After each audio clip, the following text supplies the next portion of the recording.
जय गुरु जी संगत जी। संगत जी, गुरु जी की कृपा, गुरु जी के आशीर्वाद से आज का जो सत्संग हम आपके साथ शेयर कर रहे हैं वो स्वाति श्रीवास्तव आंटी का है। ये सत्संग हमें मेल के माध्यम से प्राप्त हुआ है। बहुत ही प्यारा सत्संग है, ब्लेसिंगफुल सत्संग है। तो सभी गुरु परिवार से हाथ जोड़ के विनती है कि सत्संग को बड़ी श्रद्धा, बड़े भाव से पूर्ण समर्पण करते हुए सुने। संगत जी, जैसे कि मैं सभी गुरु परिवार को बताती हूँ कि गुरुजी महाराज के अनेकों तरीके हैं अपनी संगत को ब्लेस करने के।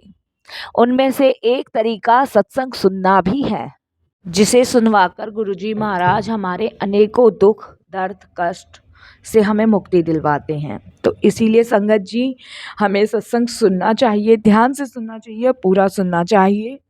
सत्संग को बीच में गलती से भी नहीं छोड़ना चाहिए। गुरुजी महाराज हमेशा से कहते आए हैं, सत्संग सुनने वाले का भी कल्याण, सत्संग करने वाले का भी कल्याण, दोनों का ही कल्याण होता है साथ संगत जी। तो इसीलिए हमें सत्संग सुनना चाहिए, गुरुजी की ब्लेसिंग्स प्राप्त करनी चाहिए।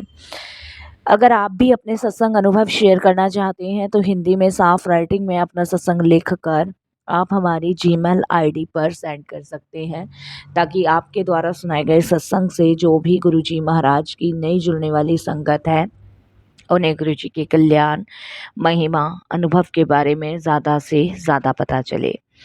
सत्संग अगर आपको पसंद आता है तो आप इसको लाइक कीजिए, सब्सक्राइब कीजिए, ज़्यादा से ज़्यादा संगत में शेयर कीजिए। बेल आइकन दबाना बिल्कुल नहीं भूलिएगा, जब भी कोई लेटेस्ट सत्संग आएगा उसका नोटिफिकेशन आपके पास आएगा। तो चलिए संगत जी, चलते हैं गुरुजी महाराज के सत्संग की ओर। सत्संग शुरू करने से पहले करते हैं गुरुजी का मंत्र जाप। ओम नमः शिवाय, शिव जी सदा सहाय। ओम नमः शिवाय, गुरुजी सदा सहाय। जय गुरु जी संगत जी। संगत जी, सबसे पहले मैं गुरु जी का तहे दिल से शुक्राना करूंगी और सारी साथ संगत जी को जय गुरु जी बोलूंगी। संगत जी, ये मेरा पहला ही शुक्राना सत्संग है। कोई भूल चूक होती है तो मुझे क्षमा कीजिएगा। और अपने सत्संग को शुरू करने से पहले गुरु जी का मंत्र जाप करूंगी। ओम नमः शिवाय, शिव जी सदा सहाय। ओम नमः शिवाय, गुरु जी सदा सहाय। संगत जी, मेरी जर्नी गुरुजी के साथ अभी 2021 से शुरू हुई है। संगत जी, गुरुजी से जुड़ने से पहले मैं बहुत टाइम से परेशान चल रही थी। 2012 में मैंने अपनी बेटी की शादी की थी और जब मैंने पहली शादी अपनी बेटी की, मेरी बेटी की 2 शादियां हुई हैं संगत जी। जब पहली शादी मैंने की तो भजनपुरा हुई थी। जब पहली शादी करी तो ससुराल भी अच्छा था, हस्बैंड भी बहुत अच्छा था और संगत जी, पहली शादी से उसको एक बेटा था। बट शायद वो जोड़ी भगवान ने जितने समय के लिए बनाई थी वो उसी समय तक रही। और 2014 में मेरे दामाद का एक्सीडेंट हो गया और वो नहीं बचे। उसके बाद संगत जी, ससुराल वालों ने उसके हस्बैंड के जाने के बाद उसको परेशान करना शुरू किया, ताने देने शुरू किए और बहुत सारी चीज़ें कहनी शुरू करी। बच्चा उस टाइम छोटा था। तो जब कहते हैं ना संगत जी, एक औरत जो है पति के सहारे ही अपना जीवन काटती है, तो जो वही सहारा नहीं रहा तो ससुराल वालों ने, दुनिया वालों ने उसे जीने नहीं दिया। उसके बाद मैं अपनी बेटी को अपने घर ले आई 2014 में। 2014 में जब मैं घर ले आई तो बड़ी मुश्किलों से मैंने अपनी बेटी को संभाला और छोटा से बच्चे को पाला। 2015 में 16 तक मेरे पास रही। 2017 में हमने बेटी के लिए एक नया रिश्ता देखना शुरू किया, क्योंकि उम्र भी ज़्यादा नहीं थी बेटी की, 26वीं साल में चल रही थी और ऐसे पूरा जीवन नष्ट हो सकता था। तो हमने सोचा कि कहीं अच्छा सा घर परिवार देख के फिर से इसकी शादी कर देते हैं। तो हमने संगत जी रिश्ता देखना शुरू किया। तो रिश्ते तो काफ़ी आए मेरी बेटी के लिए, बट उनमें से एक रिश्ता हमें पसंद आया जो दिल्ली के शादरा का था। लड़के का मोबाइल का काम था और फैमिली में सिर्फ वो 2 भाई थे, मदर थी, फादर थे नहीं, सिस्टर की शादी हो चुकी थी। और जो लड़का था वो दूसरे नंबर का था, तो संगत जी हमें परिवार भी छोटा लगा और वो लोग बेटी के बच्चे को एक्सेप्ट करने को भी तैयार थे। तो हमें लगा कि शायद सब ठीक ही रहेगा, खुश ही रहेंगे। तो संगत जी हमने रिश्ता तय और पक्का कर दिया। संगत जी 2019 में हमने बेटी की शादी कर दी।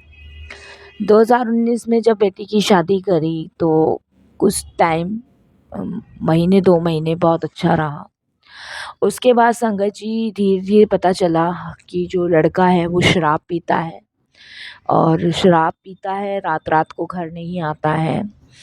और उसके बाद उसको और भी बहुत सारे नशों की लत थी, जिसकी वजह से बहुत मैं परेशान थी, मेरी फैमिली में परेशान थे, मेरी बेटी बहुत ज़्यादा दुखी थी। बच्चों का और बेटी का दोनों का बहुत बुरा हाल मेरे दामाद ने कर दिया। मेरी फूल सी बेटी थी संगत जी, उसका ऐसा हाल कर दिया जैसे मुरझाया हुआ फूल होता है। मैं बहुत परेशान थी क्योंकि उसकी शराब छूटने का नाम ही नहीं ले रही थी। इसके पीछे हमारा काफ़ी बार लड़ाई झगड़ा भी हुआ उनके परिवार से कि भई आपने ये सब हमें नहीं बताया था कि लड़का शराब भी पीता है और ये मारता-पीटता भी है, ये भी नहीं बताया। तो संगत जी फैमिली वालों ने कोई रिस्पॉन्स नहीं दिया और ऐसे बेटी को वहाँ से छुड़वा के लाना वो भी ठीक नहीं था। हमने दबाव दिया डिवोर्स के लिए, बट उनकी तरफ से कोई रिस्पॉन्स नहीं था और हमने वकील भी किया। वकील का कहना यही था जब तक लड़का भी एग्री नहीं होगा तब तक डिवोर्स नहीं हो सकता। तो उस टाइम हम इतने परेशान थे कि मैं आपको बता नहीं सकती कि हमारे पास उस समय कोई रास्ता नहीं था कि क्या करें, क्या नहीं करें। मेरी बेटी ससुराल में रह के बहुत दुःख कष्ट सह रही थी, उसका बच्चा भी सह रहा था। और संगत जी मैं आपको झूठ नहीं बोलूँगी, मैं बहुत सारे पंडितों के पास भी गई, सयाने दीवानों के पास भी गई कि भई मेरे दामाद सुधर जाए, उसका शराब, जुआ ये सब छूट जाए। यहाँ तक कि संगत जी जो बेटी को मैंने ज्वेलरी चढ़ाई थी वो भी उस लड़के ने लेके बेच दी। तो आप समझ सकते हो कि वो कितना नशे में धुत था।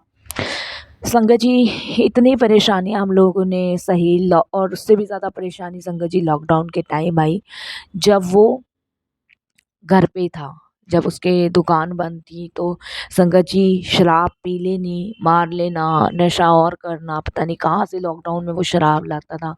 मुझे नहीं समझ आई आज तक संगत जी। और मेरी बेटी मुझे यही कहती थी कि मम्मी धीरे-धीरे सब ठीक हो जाएगा। मैंने कहा बेटा जब ये अब भी ऐसी हालत कर रहा है तो आगे कैसे ठीक हो जाएगा।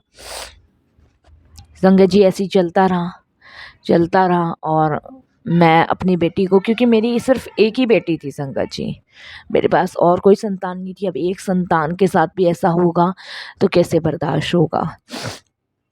मैं अपनी बेटी को बार-बार यही कहती थी ये नहीं बदलेगा आदमी, तू छोड़-छाड़ के यहाँ आ जा। लेकिन मेरी बेटी यही कहती थी कि नहीं मम्मी कभी तो सुधरेंगे, कभी तो बदलेंगे। अब बदली हुई चीज़ को, बिगड़ी हुई चीज़ को या बदली हुई चीज़ को ऐसे नहीं छोड़ा जा सकता मम्मी। तो वो अक्सर मुझसे यही बातें करती थी। तो इसी तरीके से संगत जी समय कटता रहा। जो जैसा बाबा उपाय बताता था वो मैं बेटी को बताती थी, करने के लिए कहती थी। बेटी को भी लेके गई सयाने दीवानों के पास, लेकिन कोई भी फ़र्क, कोई भी असर नहीं हुआ। 2021 में मेरी मामी जी हैं जो गुरुजी को मानती थीं और उनके सामने जब मैंने बातें की कि मैं बहुत परेशान हूँ, उससे भी ज़्यादा रिंकी परेशान है, मेरी बेटी का नाम रिंकी था। तो उन्होंने मुझे बोला कि तुम गुरुजी के पास क्यों नहीं जाती, गुरुजी को मानना शुरू करो। तो मैंने कहा कौन से गुरुजी? तब उन्होंने गुरुजी के बारे में बताया 2021 में हमें, छतरपुर वाले गुरुजी के बारे में। और उन्होंने कुछ सत्संग भी भेजे मुझे और उन्होंने कहा कि तुम सोमवार को मेरे साथ गुरुजी के दरबार चलना। ये 2021 की बात है संगत जी, जब लॉकडाउन के टाइम की बात है ये। और उस समय संगत जी टोकन में, जहाँ तक मुझे ध्यान है, टोकन दे के नंबर आ रहा था। तो मैं गई थी उनके साथ, बट मेरा नंबर संगत जी नहीं आया था क्योंकि भीड़ बहुत थी और टोकन उस समय उतने ही बटे थे जितनी संगतों के दर्शन हो करवा रहे थे वहाँ के सेवादार। हम बाहर से दर्शन करके आए। बाहर से ही मैं गुरुजी से माथा टेक कर आई और अपनी बेटी के लिए अरदास करके आई कि गुरुजी, विनती है आपसे कि बेटी का घर परिवार सुख संसार सब सही करो। आपके दरबार आई हूँ, दर्शन नहीं हो पाए, लेकिन आस लेकर आई हूँ, इसे मत तोड़ना। उसके बाद संगत जी, हमारे दर्शन गुरुजी के पास फिर नहीं हुए। 2021 में नहीं हुए, 2022 में नहीं हुए, नहीं, हाँ, 2022 के अक्टूबर या नवंबर के महीने में हमें दर्शन हुए गुरुजी के। उससे पहले मैं यूट्यूब पे सत्संग सुनती थी और बेटी को बताती थी कि गुरुजी का मंत्र जाप कर, सिर्फ गुरुजी का मंत्र जाप कर। तो गुरुजी का मंत्र जाप मेरी बेटी करती थी, निरंतर करती थी। और गुरुजी के दर्शन के लिए भी मैं उसको लेके गई, माथा टिकवा के आई। और मैंने अपनी बेटी को कहा कि तू ये जल प्रसाद अपने पति को पिलाना शुरू कर। और मेरी बेटी ने वही किया संगत जी, जो मैंने उसको कहा था। संगत जी, हमें इतना तो नहीं पता था गुरुजी के बारे में कि सच में ये चमत्कार भी होता है, लेकिन महाराज की इतनी कृपा रही कि धीरे धीरे चीज़ों में बदलाव आना शुरू हुआ। धीरे धीरे बेटी का फ़ोन पे बताना शुरू हुआ कि आज इन्होंने गाली गलौज नहीं की, मार पिटाई नहीं की, शराब तो पी है, लेकिन जब से ये जल प्रसाद दे रही हूँ तब से इनको उल्टियाँ होना शुरू हो गई है, और जब से ये उल्टियाँ कर रहे हैं। उसके बाद संगत जी मैं थोड़ा सा घबरा गई और मेरे को लगा कि कहीं कुछ गलत तो नहीं हो गया। उसके बाद मैंने वापस से उनको फ़ोन किया जिनके द्वारा मैं मिली थी गुरुजी महाराज से। तो जब उनसे मेरी बात हुई तो उन्होंने कहा कि जल प्रसाद में बहुत शक्ति है, और अगर उनको उल्टियाँ हो रही है तो गुरुजी ने शायद उनको ठीक करने के लिए ही उल्टी करवा रहे हैं, तो तुम गुरुजी के जल प्रसाद को देते रहो। शुक्राना महाराज का संगत जी कि आज मेरी जो बेटी के हस्बैंड है वो शराब को छूते तक नहीं है। ऐसी गुरुजी ने उनके अंदर नफ़रत शराब को लेके डाली है कि वो शराब को बिल्कुल नहीं छूते हैं। और संगत जी, गुरुजी से भी वो कनेक्ट हुए हैं अभी 2024 में ही, सितंबर में पहली बार वो गुरुजी के दरबार गए थे। और संगत जी, सच में जो कोई नहीं कर सका वो गुरुजी की कृपा से, गुरुजी की मेहर से हुआ। मैंने सोचा नहीं था कि, सच में मैं बता नहीं सकती कि मतलब गुरुजी से जुड़ने के बाद मेरे जीवन में अब शांति आई है। नहीं तो मैं अपने बच्चे को लेके बहुत परेशान थी, बहुत परेशान। संगत जी, मेरे अंकल भी मेरी बेटी को लेके बहुत दुखी रहते थे। मेरे अंकल गवर्नमेंट जॉब से रिटायर हैं और उनको पैरालाइज़ हुआ है, तो वो संगत जी हमेशा व्हीलचेयर पे ही रहते हैं। तो उनके लिए संगत जी अपनी बेटी को देख देख के, और वो कहीं ज़्यादा चीज़ों की टेंशनें ले लेते थे कि हम दोनों के जाने के बाद क्या होगा मेरी बेटी का। और संगत जी, शुरू से ही मुझे मेरे अंकल को मेरी बेटी से बहुत प्यार रहा है। वैसे तो हर एक पेरेंट्स को अपने बच्चे से प्यार रहता ही है, लेकिन संगत जी, मैंने दुआओं में हर एक मंदिर, हर एक गुरुद्वारों में जाके इस बच्चे को मांगा था, क्योंकि संगत जी मेरे शादी के 10-12 साल तक कोई संतान नहीं थी। तो आप समझ सकते हैं कि बच्चा हमारे लिए कितना कीमती है और कितना संगत जी हमारे लिए, हमारे दिल का टुकड़ा है। तो संगत जी, अपनी बेटी को देखकर हमेशा परेशान हम रहते थे, बट हम चाहते थे कि उसका घर परिवार बने, उसको खुशियाँ मिले, उसके पति से उसे प्यार मिले। यही सब चीज़ें संगत जी हमारी इच्छा थी, मेरे हस्बैंड की। और संगत जी, हमने तो बहुत बार चाहा कि जो मेरी बेटी है, उनके हस्बैंड, उनकी फैमिली हम लोगों के साथ ही आके रहे, क्योंकि संगत जी मेरा बसंत कुंज में बहुत बड़ा घर है, तो करना ही क्या है, मैं मेरे अंकल ही अकेले रहते हैं और एक हमने मेड रख रखी है जो चौबीसों घंटे रहती है हमारे यहीं। तो मैं चाहती थी कि मतलब वो लोग भी हमारे यहीं आकर रहें, बट ठीक है, नहीं जमाई चाहते अब की। बाकी देखो, गुरुजी के हवाले सब चीज़ें सोच रखी है, क्योंकि संगत जी हम भी बुढ़े बुढ़ियाओं का कब तक का क्या भरोसा है, कब चले जाएं। लेकिन अब मन में शांति मिलती है, सुकून मिलती है अपने बच्चे को देख के। और गुरुजी ने बहुत शांति दी थी संगत जी। मुझे किसी चीज़ का दुःख नहीं था, सिर्फ़ अपनी बेटी का दुःख था और वो गुरुजी ने दूर किया, उसके लिए गुरुजी का शुक्राना। बाकी तो संगत जी छोटे-मोटे दुःख जीवन में चलते ही रहते हैं, आते हैं, जाते हैं, बट जो अपने बच्चे का दुःख था वो नहीं देखा जाता था। मैंने मेरे हस्बैंड ने ज़िंदगी में ये सोचा था कि हम कभी अपने दामाद को माफ़ नहीं करेंगे, क्योंकि उसने हमारी फूल जैसी बच्ची को बहुत बार मारा है, बहुत बार। लेकिन फिर जब सत्संग सुना, सत्संग में पता चला कि गुरुजी कहते हैं कि जब हम किसी को माफ़ करते हैं ना, तो फिर हमारी भी भूलों को गुरुजी माफ़ करते। तो जाने अनजाने में हमसे भी बहुत गलतियाँ हुई होगी संगत जी। तो हमने गुरुजी के दिए हुए निर्देश का पालन किया और अपने दामाद को माफ़ किया और बाकी सब गुरुजी पे छोड़ दिया। और आगे के लिए हमें पता है गुरुजी जो भी करेंगे अच्छा ही करेंगे। और संगत जी, अब दामाद जो है, जो मेरी बेटी का बच्चा है, पहले हस्बैंड से उसको भी बहुत प्यार करता है, उसको भी अपने बच्चे की तरह ही मानता है। तो इतना बदलाव सिर्फ़ गुरुजी ने ही ला सकते हैं और गुरुजी ने ही ला के दिया है।